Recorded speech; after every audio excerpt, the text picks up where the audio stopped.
શહેરના રાંદેર વિસ્તારમાં 77 વર્ષીય સિક્યુરિટી ગાર્ડ પર માનવીય હુમલાની ઘટના પ્રકાશમાં આવી છે.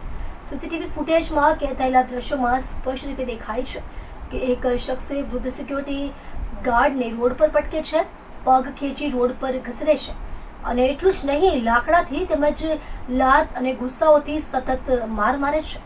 ગંભીર રીતે ઈજા પામેલા ગાર્ડને સારવાર માટે હોસ્પિટલ ખસેડવામાં આવ્યા છે. રાંદેર પોલીસ મથકમાંથી મળતી માહિતી મુજબ 77 વર્ષ ભાઈલાલભાઈ ધનજીભાઈ પ્રજાપતિ માલવ્યા હોસ્પિટલ આનંદ મહેલ રોડ સુરત ખાતે સિક્યુરિટી ગાર્ડ તરીકે ફરજ બજાવે છે. ધૂળેટીના દિવસે તેઓ પોતાની ફરજ પર હતા. તે દિવસે એક કારમાં આવેલા બે શખ્સો હોસ્પિટલના પાર્કિંગમાં રોકાયા. તેઓ ત્યાં યુરિન કરવા લાગ્યા હતા, જે જોઈ સિક્યુરિટી ગાર્ડ ભાઈલાલભાઈએ તેમને રોક્યા અને ત્યાં પેશાબ ન કરવા માટે મનાઈ કરી હતી. વૃદ્ધ ગાર્ડ દ્વારા વારંવાર ના પાડતા કારમાં આવેલા શખ્સો ઉશ્કેરાઈ ગયા હતા. તેમાંથી એક શખ્સે ભાઈલાલભાઈને નિર્દયતાપૂર્વક મારવાની શરૂઆત કરી હતી. સીસીટીવી ફૂટેજ મુજબ હુમલાખોર શખ્સે પહેલા સિક્યોરિટી ગાર્ડને જોરથી જમીન પર પટક્યા હતા, પછી તેમની પાસે રહેલા લાકડાના દંડાથી જ તેમને માર્યા.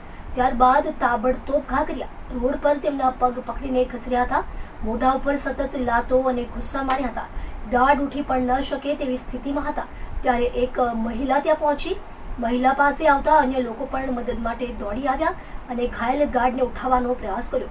આ સમગ્ર ઘટનાની જાણ થતાં રાંદેર પોલીસ મથકે ફરિયાદ નોંધવામાં આવી છે.